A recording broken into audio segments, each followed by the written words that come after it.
One Southern Kentucky police chief speaks publicly about 3 officers being injured in one day. And day 4 for the United Auto Workers strike. There are no signs of a breakthrough. And temperatures are trending warmer for the last week of summer. Your full forecast coming up as Mountain News First at 4 continues. Mountain News First at 4 continues. A Southern Kentucky police force is down 3 officers after they were hurt making arrest. All 3 suffered non-life-threatening injuries in one day. WYMT's Phil Pendleton spoke to the police chief about the 2 violent incidents. 2 men were brought here to the Whitley County Jail over the weekend after 2 separate incidents that left 3 Williamsburg City police officers now recovering from various injuries. The first incident happened as police say they got a call about a man and woman fighting at the East-West Market on US 25. That's where they say they found Brandon Oakley heavily intoxicated under the influence of alcohol. Chief Jason Cadell says Officer Stephen Hill was kicked in the face and Officer Dorman Patrick suffered several hand injuries, including a broken finger. After Oakley was taken to jail, police were called to Sycamore Street on a party and noise complaint. They say a man ran off and resisted arrest. Officer Dan Levitt suffered an apparent broken finger and possible concussion. Austin Silva was arrested. Police say in the first incident, 2 of the officers were spit on and will have to go through testing for that. Protocol for exposure to spit, so they got to do HIV testing, all that, and that takes 4 or 5 months, and that's a continuous once a week for hepatitis and all that. 19-year-old Austin Silva was released from the jail here on Sunday. We did have an opportunity, however, to speak with 31-year-old Brandon Oakley, who is still being held here at the Whitley County Detention Center.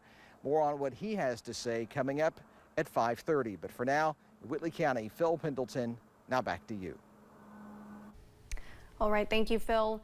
Williamsburg chief says the department was already down 2 other officers who were injured before the incidents this past weekend.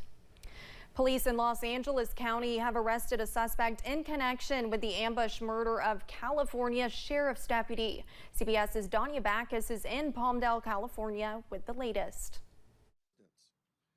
Los Angeles County Sheriff's deputies have arrested a suspect in the ambush murder of Deputy Ryan Klinkenbroomer. The suspect has been identified as 29-year-old Kevin Gatiano Salazar of Palmdale. I feel extremely confident that we have the right person in custody. The 30-year-old deputy was killed in broad daylight while waiting at a red light. He was in a marked black and white right here in front of the station, and he was murdered, ambushed by a coward. Our deputy never even had a chance. Investigators confiscated a car they believe the suspect used. The shooting happened just outside the Palmdale Sheriff's Station. To show you how close, this is the Sheriff's Station, and just across the street is the intersection where the deputy was shot. Was he targeted? I'm assuming he was. But our intent is to find out. Klinkenbroomer died a short time later at a local hospital. Officers and first responders held an honor guard for the fallen deputy. The attack left residents in the area on edge. It's not just because he took officer's life, but it's just, he was a human, you know? I'm a human myself. Like I said, I'm a family man. I have kids, and we all have a job, and we all want to go home, no matter what you do in life. We are trying to make it home. A memorial for the slain deputy continues to grow outside the sheriff's station. Sheriff Robert Luna described Klinkenbroomer as an incredible young man who would give anything for the community he loved. Danya Backus, CBS News, Palmdale, California.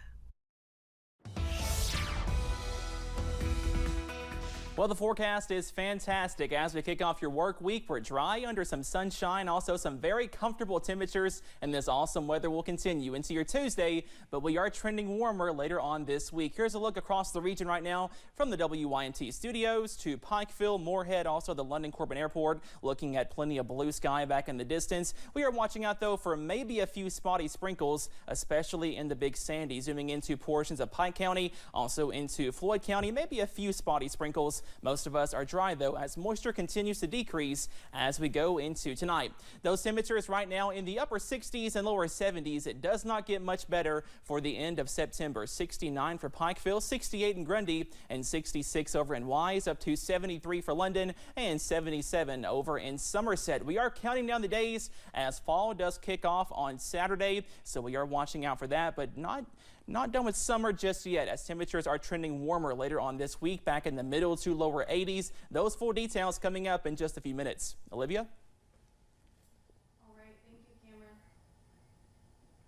All right, thank you, Cameron.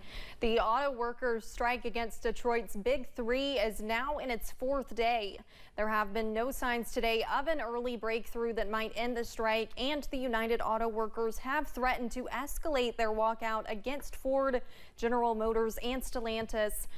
President Joe Biden is sending his acting labor secretary and another top aide to Detroit early this week to see what they can do to bring the two sides together. We're at the table now, ready to keep going and get this resolved as quickly as possible. Nearly 13,000 in Michigan, Missouri, and Ohio walked off the job Friday, halting production of popular SUVs like the Ford Bronco and Jeep Wrangler. The union is currently seeking at least a 36% raise, cost of living, and job protections. A former Kentucky governor has died.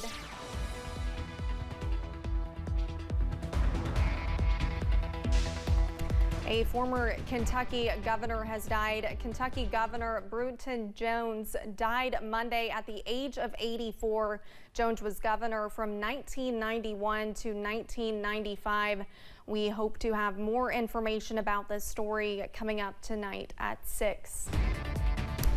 The price of gas is going up again. Gas prices are up across the country, according to Gas Buddy. Refinery challenges and a transition back to cheaper winter gasoline are behind the higher prices, but they expect prices to eventually cool off.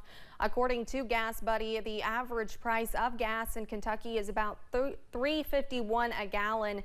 Drivers across eastern Kentucky are paying a few pennies more, averaging $3.54 per gallon. A nearly $6 billion battery plant is moving forward in Hardin County.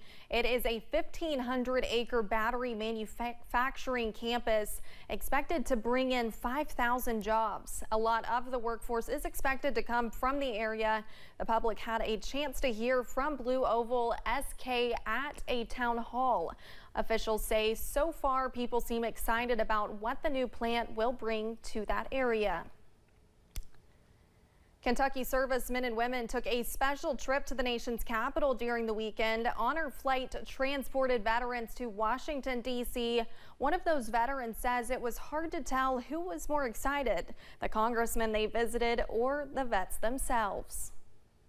It's the welcome that you get when we came in and to see that people appreciate it.